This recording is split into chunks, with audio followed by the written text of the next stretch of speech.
ভেক্টরের যোজন আছে আবার বিয়োজন আছে।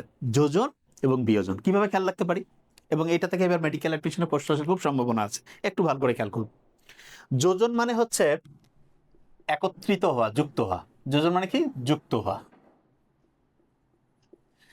তাহলে বিয়োজন মানে কি? যে কেউ বলবে যে বিয়োজন মানে হচ্ছে বিচ্ছিন্ন হওয়া। বিয়োজন মানে কি? বিচ্ছিন্ন, বিচ্ছিন্ন হওয়া। আচ্ছা, আমরা যদি বলি একজন স্রষ্টায় বিশ্বাস করে, তাহলে সে কি যুক্ত হচ্ছে না বিচ্ছিন্ন? যে কেউ বলবে যে যুক্ত হচ্ছে, সংযুক্ত হচ্ছে। তার মানে যারা হচ্ছে আস্তিক, স্রষ্টায় বিশ্বাস করে, তারা হচ্ছে যোজন, ঠিক না? আর যারা স্রষ্টায় বিশ্বাস করে না, বিচ্ছিন্ন হয়ে গেছে স্রষ্টা থেকে, তারা হচ্ছে নাস্তিক। তার মানে নাস্তিক হচ্ছে বিয়োজন। আচ্ছা, এবার একটা ঘটনা বলি। ধরা যাক নাস্তিক এবং আস্তিক দুইজনে মিলে একটা বিতর্ক হবে। সেই বিতর্কের বিষয়বস্তু হচ্ছে স্রষ্টা পৃথিবীতে আছে কিনা সেটা প্রমাণ করতে হবে। ধরা যাক যে আহ, একটা বিখ্যাত মাঠ, কার নাম বলা যেতে পারে, ধরা যাক যে বঙ্গবন্ধু স্টেডিয়ামে একটা বিতর্ক হবে যে আল্লাহ বা স্রষ্টা আছে না নাই সেটা প্রমাণ করতে হবে। বিতর্কের জন্য টাইম নির্ধারণ করা হয়েছে দুপুর 3টা। 3টার দিকে দুই পক্ষেরই লোক চলে এসেছে, এবং নাস্তিক যে যে স্রষ্টাকে মানে না সেও এসেছে। কিন্তু যে স্রষ্টাকে মানে আস্তিক, সেই পক্ষের যে প্রধান বক্তা, তিনি আসে নাই। 3টা পার হয়ে 3:15, 3:30, 3:45টার দিকে দেখা যাচ্ছে দূর থেকে কে জানে আসছে। দূর থেকে যখন মানুষ দেখতেছে কি আসতেছে, কাছাকাছি হতে মানুষ বুঝলো যে হ্যাঁ, যে লোকটা আল্লাহকে বিশ্বাস করত, আস্তিক, সে চলে আসছে।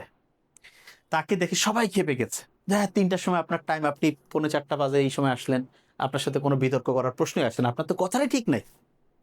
তখন আল্লাহকে যে বিশ্বাস করে সেই লোকটা বলছে যে আমার আসতে একটা কারণে, বিশেষ কারণে দেরি হয়েছে, আমি কি সেই কারণটা আপনাদের সামনে উপস্থাপন করতে পারি?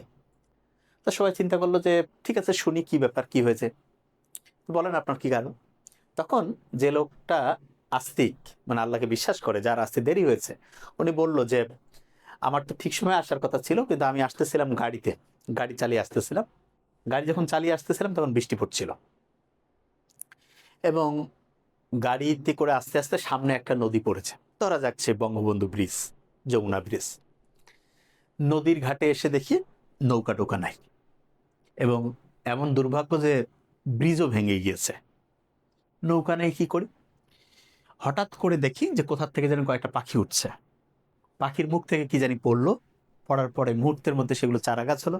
সেই চারা গাছ থেকে বড় গাছ হয়ে গেল, এবং সেই গাছ একটার সাথে আর একটা শব্দ হলো। হঠাৎ করে দেখি যে গাছ থেকে হচ্ছে কাঠ তৈরি হয়েছে, কাঠগুলো একটার সাথে আরেকটা জোড়া লেগে নৌকা হয়ে গেল। আমাকে হঠাৎ করে আচমকা বসিয়ে একটু পার হয়ে আস্তে আস্তে দেরি হলো। এই গল্প যখন সবাই শুনলো, অবাক হয়ে গেছে যে আপনি কি বলেন, এইরকম ঘটনা ঘটেছে? যে হ্যাঁ।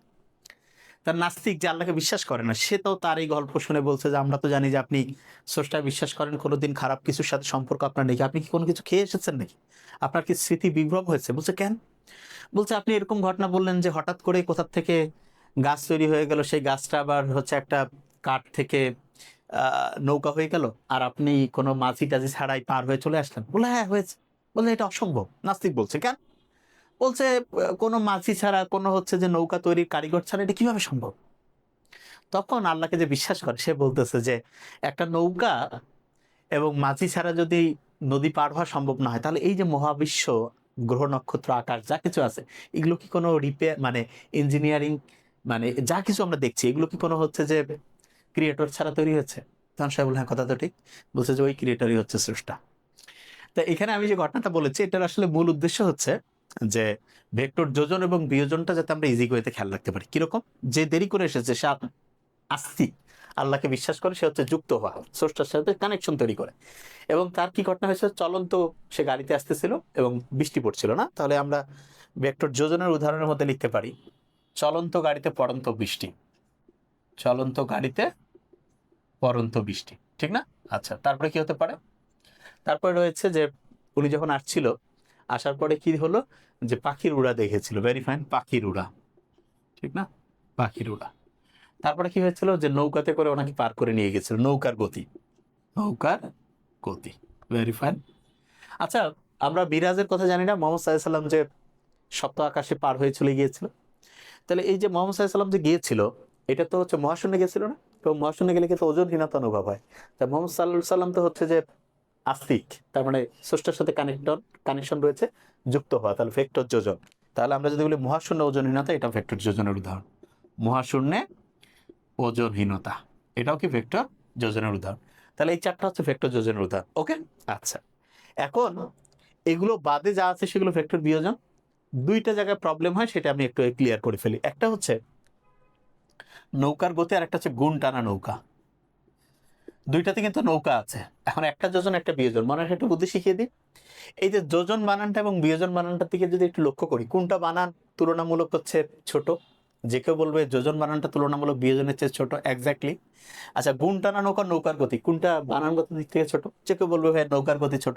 তাহলে যোজনের সাথে ছোটটা নৌকার গতি, আর বিয়োজন বানানে বড়, তার সাথে গুণ টানা নৌকা এই যে বর্ণের দিক থেকে বড়, বিয়োজন হচ্ছে গুণ টানা নৌকার উদাহরণ হচ্ছে বিয়োজনের মধ্যে। ওকে, তাহলে আমি যদি বলি হচ্ছে সাইকেলের ক্রাঙ্কের গতি, এটাও ভেক্টর বিয়োজন। তারপরে যেগুলো সরল দোলকের ববের গতি, ভেক্টর বিয়োজন। লন ডোলার চালনা যেটা আছে সেটা ভেক্টর বিয়োজন। ওকে, তাহলে আমরা যে জিনিসটা বুঝতে পারছি, ভেক্টর যোজন এবং বিয়োজনের যে উদাহরণ মোস্ট ইম্পর্টেন্ট, এবং খুব ভালো করে আমাদের ইনশাল্লাহ খেয়াল রাখতে হবে। ওকে, আচ্ছা।